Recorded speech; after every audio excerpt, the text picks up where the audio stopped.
Good morning students. हमने अब तक पीरियोडिक टेबल के अंदर एटॉमिक रेडियस का क्या ट्रेंड है, electronegativity, ionization enthalpy, electron gain enthalpy, इन सब के बारे में और इनका कहाँ पर इंक्रीजिंग ऑर्डर चलता है, कहाँ ये डिक्रीज़ होती है, ये ट्रेंड हमने पढ़ा है। आज हम पढ़ेंगे मेटेलिक और नॉन मेटेलिक प्रॉपर्टीज़ के बारे में। ठीक है। As we can see, the metals like Na and Mg are towards the left hand side of the periodic table। जैसा कि हमने पीरियोडिक टेबल को देखा है, उसके अंदर Na और Mg ये कहाँ आते हैं? ये पीरियोडिक टेबल में लेफ़्ट हैंड साइड में आते हैं। While the नॉन मेटल सारे कहाँ होते हैं? पीरियोडिक टेबल की राइट साइड में होते हैं। उनमें से कुछ हमें नॉन मेटल के नाम दे रखे हैं, जैसे सल्फ़र और क्लोरीन। ठीक है, ये कहाँ पाए जाते हैं? राइट साइड में पाए जाते हैं पीरियोडिक टेबल में। इन द मिडल, और मिडल के अंदर क्या होते हैं? मेटल और नॉन मेटल के बीच में मिडल में होते हैं मेटेलॉइड, जैसे कि सिलिकॉन। ठीक है, इनको हम सेमी मेटल बोलते हैं। या तो हम इनको मेटेलॉइड बोल दें या सेमी मेटल बोल दें। ऐसा क्यों? Because it exhibit sum property of both metal and non metal. क्योंकि इनके अंदर कुछ प्रॉपर्टी तो मेटल्स की होती है और कुछ प्रॉपर्टी इनके अंदर नॉन मेटल्स की होती है। In the modern periodic table a zigzag line separate metal from non metal. Modern periodic table के अंदर एक जिग-जैग लाइन आपको दिखाई देगी। वो जिग-जैग लाइन मेटल को और नॉन मेटल को दोनों को एक दूसरे से सेपरेट करती है। ठीक है।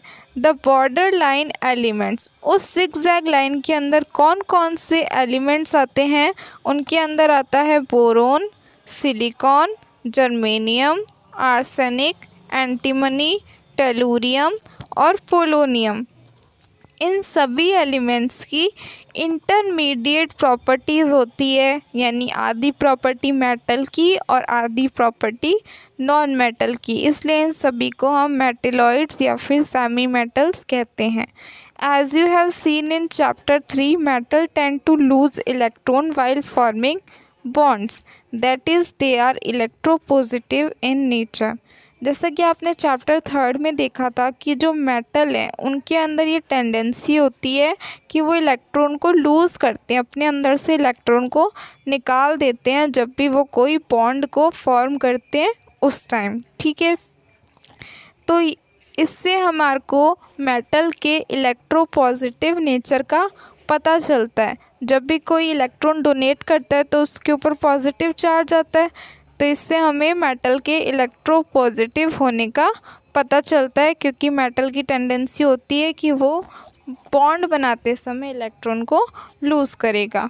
As the effective nuclear charge acting on the valence shell electron, effective nuclear charge कहाँ पर एक्ट करता है? वैलेंस शेल के इलेक्ट्रॉन पे एक्ट करता है, यानी अफेक्टिव न्यूक्लियर चार्ज यानी जो फोर्स न्यूक्लियस लगाता है आउटर मोस्ट ऑर्बिट के इलेक्ट्रॉन्स पर, उसको हम अफेक्टिव न्यूक्लियर चार्ज कहते हैं। तो ये बोल रहा है कि जब हम पीरियड के अंदर लेफ़्ट टू राइट जाते हैं तो अफेक्टिव न्यूक्लियर चार्ज इलेक्ट्रॉन्स के ऊपर बढ़ता जाता है। अगर उसके ऊपर अफेक्टिव न्यूक्लियर चार्ज बढ़ता जाएगा तो जो न्यूक्लियस है वो इलेक्ट्रॉन को अपनी तरफ ज़्यादा अट्रैक्ट करके रखेगा, तो बाहर वाले इलेक्ट्रॉन इजीली निकल नहीं पाएंगे। तो हमें इससे ये पता चलता है कि अगर अफेक्टिव न्यूक्लियर चार्ज बढ़ रहा है तो न्यूक्लियस बाहर वाले इलेक्ट्रॉन के ऊपर ज़्यादा फोर्स लगा रहा है और उनको इजीली निकलने नहीं देगा। तो इलेक्ट्रॉन की लूज़ होने की जो टेंडेंसी है वो कम हो जाएगी, क्योंकि ज़्यादा फोर्स लग रहा है तो वो इजीली नहीं निकल पाएगा और उसकी लूज़ होने की टेंडेंसी कम हो जाएगी। Down the group affective nuclear charge experienced bye valence electrons is decreasing.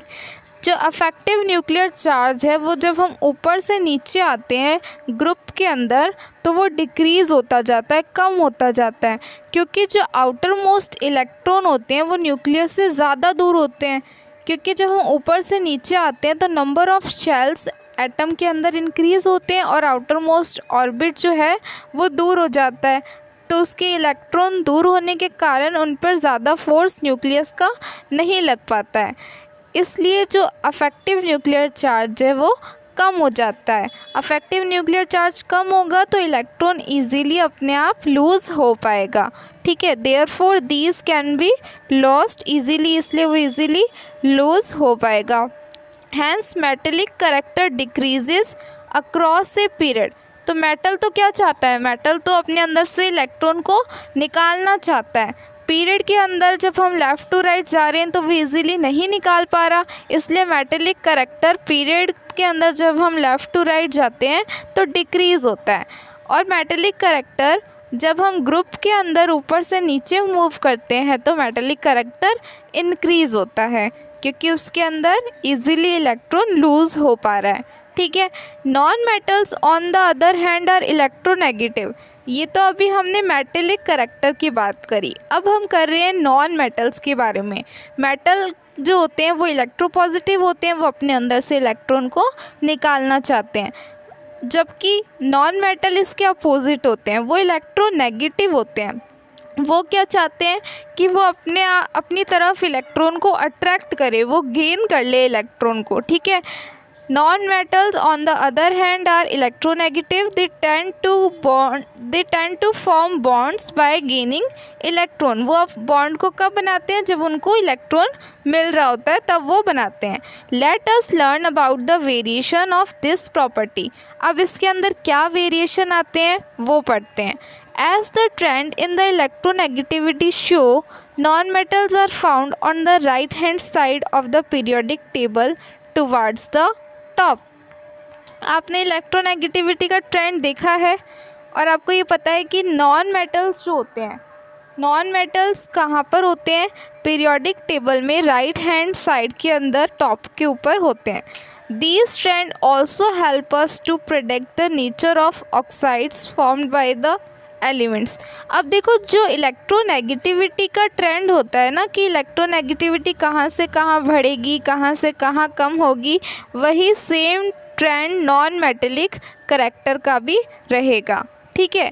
क्योंकि वो पूरी की पूरी जो नॉन मेटल का करेक्टर है वो इलेक्ट्रोनेगेटिविटी के ऊपर डिपेंड कर रहा है, इसलिए जो इलेक्ट्रोनेगेटिविटी का ट्रेंड होगा वही नॉन मेटेलिक करेक्टर का ट्रेंड होगा। These trends also help us to predict the nature of oxides formed by the elements. अब ये जो एलिमेंट्स है जैसे नाइट्रोजन, ऑक्सीजन, ये फ्लोरीन, सल्फ़र वगैरह वगैरह जितने भी एलिमेंट्स हैं, ये जब भी किसी ऑक्सीजन के साथ रिएक्ट करके अपनी ऑक्साइड बनाते हैं तो हम उस ऑक्साइड का नेचर भी प्रेडिक्ट कर सकते हैं, उसका भी अनुमान लगा सकते हैं। Because it is known to you that the oxide of metals are basic. ऐसा क्यों? क्योंकि आपको पता है कि जो ऑक्साइड होते हैं मेटल्स के, उनका नेचर होता है बेसिक, ठीक है, वो बेसिक होते हैं। और जो नॉन मेटल्स के ऑक्साइड होते हैं, राइट हैंड साइड में जो एलिमेंट्स प्रेजेंट है पीरियोडिक टेबल के अंदर, वो सारे नॉन मेटल्स है। अगर उनके ऑक्साइड फॉर्म होते हैं तो वो सारे एसिडिक होते हैं नेचर के अंदर। ऐसा जनरल रूल है, हालांकि इनके भी कुछ एक्सेप्शन होते हैं। साइंस में हर एक चीज़ के एक्सेप्शन होते हैं, तो उसके भी कुछ एक्सेप्शन होते हैं, लेकिन जनरली ऐसा होता है कि मेटल के ऑक्साइड्स बेसिक होते हैं नेचर में और नॉन मेटल के ऑक्साइड्स एसिडिक होते हैं नेचर के अंदर, ठीक है। तो आपका ये मेटेलिक और नॉन मेटेलिक का पूरा कंप्लीट हो गया है।